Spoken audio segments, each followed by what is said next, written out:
Hello everyone and welcome back to FPL Animate. My name is Oded and in this video I will show you my first draft for game week 1. So hit the like and subscribe button and let's see who I'm gonna pick to my team for the start of the season. It seems harder and harder each year to build a team that will be good enough for the long run.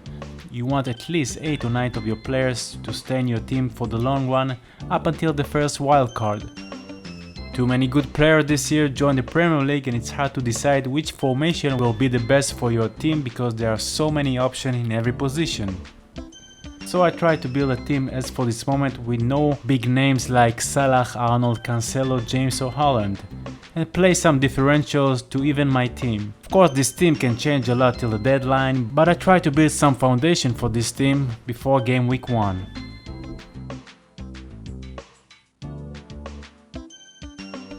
First in goal is Martinez. With a nice run of fixtures in the first 3 games, Martinez seems a good choice if he costs 5 million with the upgrade of Villa defense this year. Carlos is a new experienced centre back and Kamara in front. Seems that Martinez has a lot more support this season and we might see him perform as good as the 2021 season in his first year in Villa. Mendy from Chelsea come at the same price and much popular choice than Martinez with a much better defense on paper right now, but for now I'm going with Martinez. Liverpool defenders usually eat all of our budget, but you have to have at least one of them in your team. Robertson seemed the logic choice among all of them. Van Dijk and Matip are great option too for clean sheets and for some goals off set pieces, but Robertson has got more value as an attacking defender with 14 attacking returns last season, most than any defender alongside Alexander-Arnold, who cost a bit more. With the great fixture in the starting of the season for Liverpool, he is a keeper for the long run. I'm not too set up about Tierney at the moment.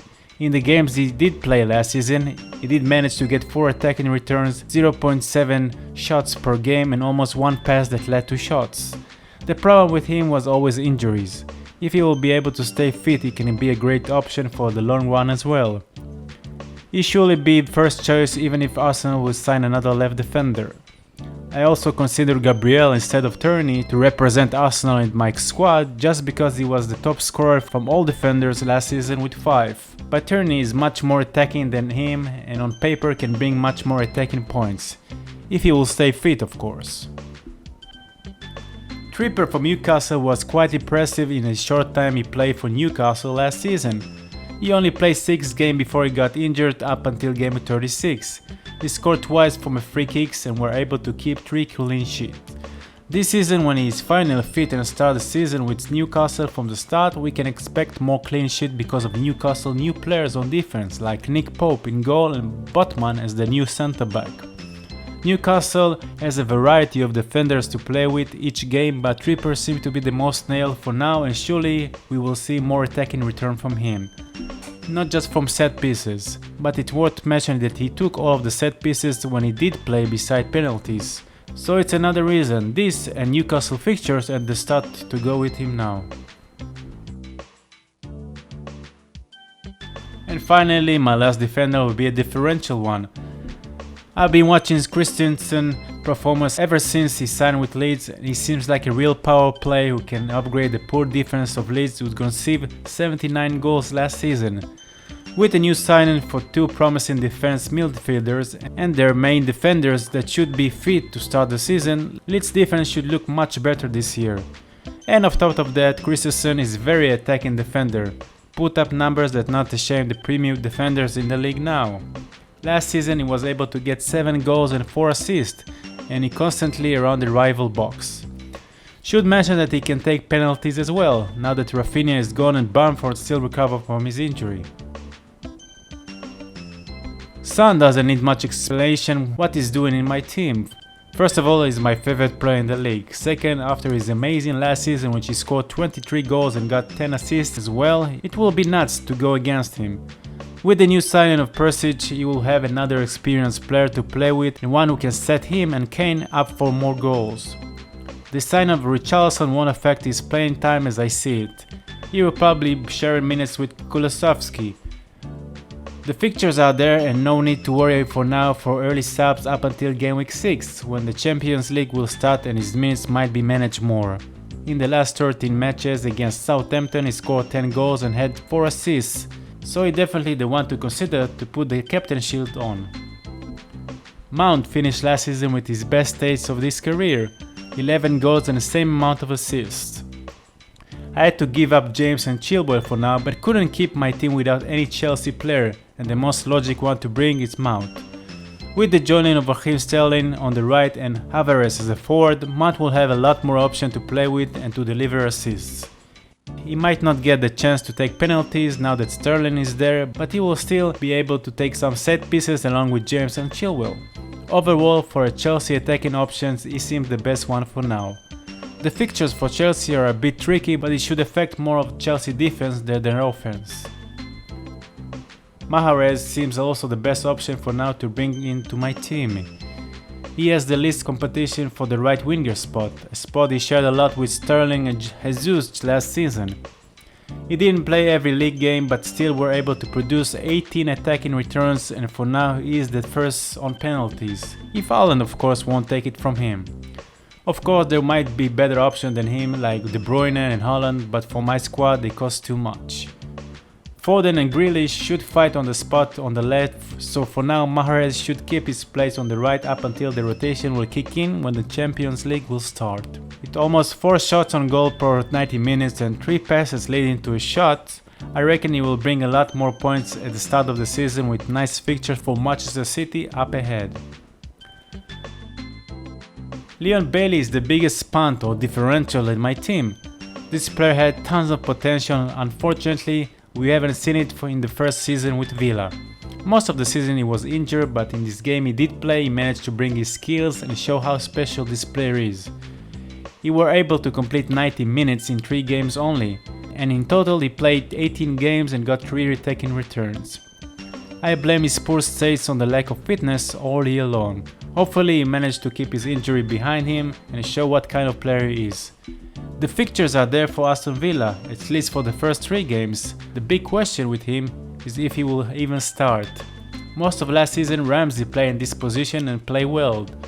I'll have to see the late pre-season games to see if Bailey is first choice on the left, and if he is not, go to another direction. Kane joined Son as the second premium player in my team.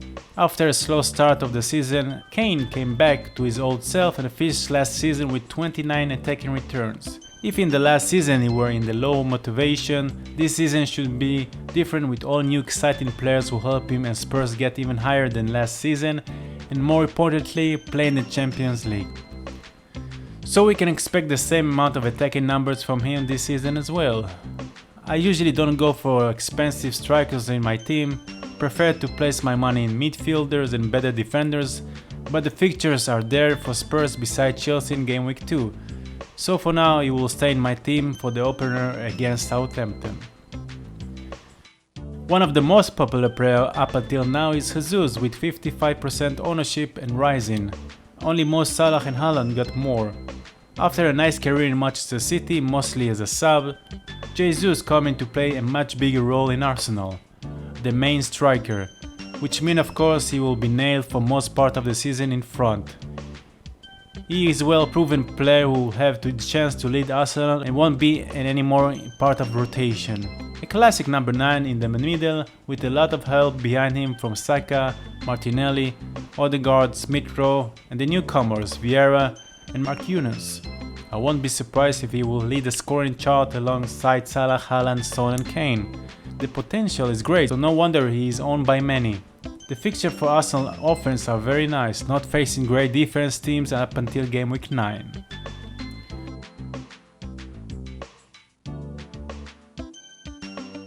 As for the bench, my second keeper will be Melier.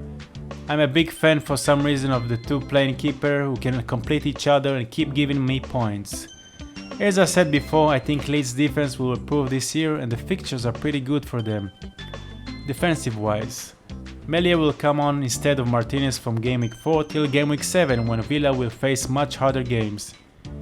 He is still a great keeper and improved more and more every season. We're able to record more than 3.5 saves last season, most of any keeper, mostly because of his poor defense line, but again, opt for more clean sheet for him with the same number of saves.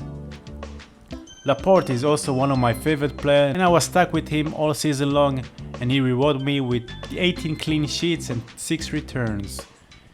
With his fair price of 6 million and the fact that everyone is going again for Cancelo, I think it's a great option to save some money and get an quality defender for Manchester City. Pretty sure he won't get the same attacking returns like Cancelo, but you cannot get all the good players, need to do some sacrifice here and there. Especially when you got Son and Kane, who takes a big chunk of your budget. For now he is on my bench for the match against West Ham away, but he will get right back in game week 2 and probably will stay there until the end of the season. Lanzini for now for me is the best option with the money I have up until now. After a rocky start he found his place in the starting 11 for West Ham and was pretty much nailed.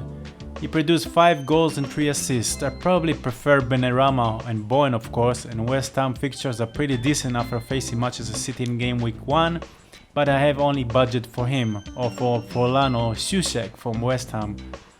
I'm leaning more for Lanzini because, as I saw last season, Forlan and Benrahma fought for the left midfielder spot, and Lanzini kept his place on the middle under Antonio. And he's also on penalties, so it's another reason to go for him. And to finish my squad like everyone else, I pick a 4.5 striker who will sit on my bench from now till game week 38 probably. Tyler can be first choice for Forest in the starting 11, but I just don't see when I can bring him to my starting 11. So he's a nice sub if 2 or 3 of my players were injured or benched. And this is my first draft of the season. Lots of changes can occur between now and the deadline. Some players I'm still not sure about, and getting started without Salah is a huge risk. So I have a few more weeks to think this through and look at some preseason games to see which players gets the credit in that starting 11 in their teams. And that's about it. Thank you for watching my video, and again, if you like my content, do subscribe to my channels and give this video a big like. Goodbye for now and good luck to all.